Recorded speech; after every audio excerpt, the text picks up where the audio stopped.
Thanks for watching Tech Quickie. For more great videos explaining everything tech, click the subscribe button, then enable notifications with the bell icon so you won't miss any future videos.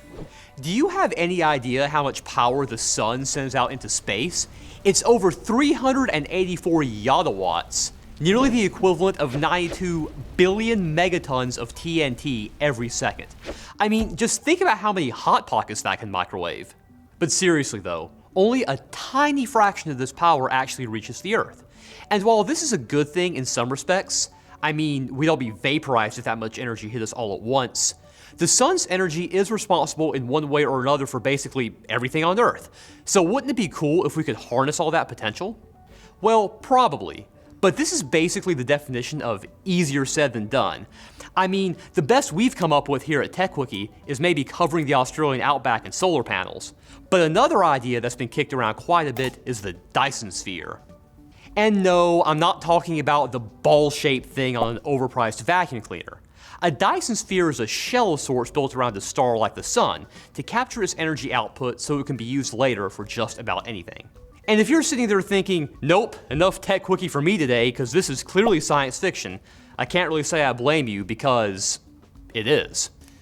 Not only is there probably not even enough matter in our entire solar system to surround the sun with a big eggshell thing, but because of the way gravity works when a sphere surrounds an object, there wouldn't be anything to keep it from bumping into the sun, which would be a galactically awful disaster for what I hope are obvious reasons. But other Dyson-esque solutions could help us solve our resource crisis one day, and make everything from more powerful computing to paying just a nickel on your power bill every year possible in the future.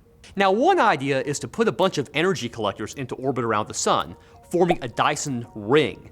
Really not all that dissimilar to how we currently have tons of man-made satellites orbiting the Earth. Now, these Dyson satellites would be fitted with large energy collectors, similar to solar panels. Now, obviously, we've had visible light solar power for quite some time now, but recent scientific development has produced infrared collectors. And since over 90% of the sun's emitted energy is in the form of either visible or infrared light, it isn't absurd to think we could have collection technology one day efficient enough to grab huge amounts of it.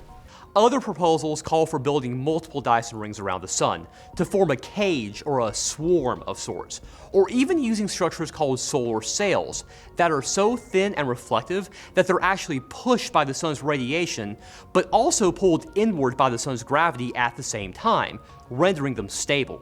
Solar sails have actually already been deployed for other applications. But of course, while all of this is at least technically feasible, unlike the hollow sphere we discussed earlier, there are still large obstacles to overcome. Ignoring the challenges of getting all the energy back to Earth, and everything from tethers and space elevators with giant wires to beaming concentrated sunlight directly back to the Earth's surface and hoping it doesn't turn into a giant death ray has been proposed, actually collecting the construction materials is also a massive undertaking.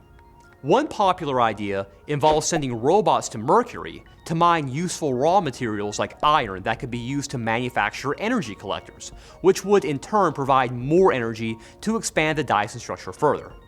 Now, something like this would obviously still take quite a bit of time to accomplish, but the hope is that as more and more Dyson collectors were built, production could ramp up exponentially. Or at least that's what we would plan to tell the Emperor if he shows up displeased with our current lack of progress.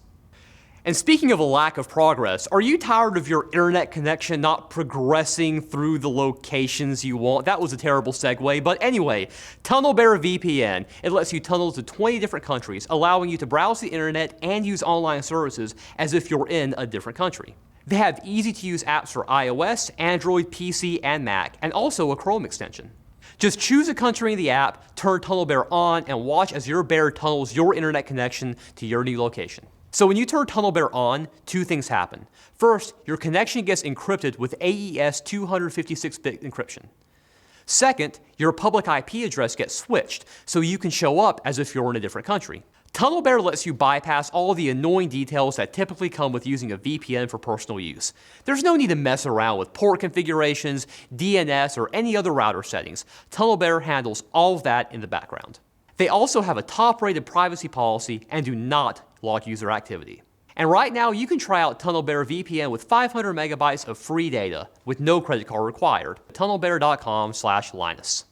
All right, guys, thanks for watching Tech Quickie. Like this video if you liked it, dislike it if you didn't. Leave a comment with your ideas for future videos, and let us know if you'd like to see more of these sort of speculative, futurology, future tech kinds of videos, or maybe if you want to say, hey, stick to things that aren't Dyson rings that we actually can use right now, then let me know that too. And don't forget to check out our other channels and to hit subscribe.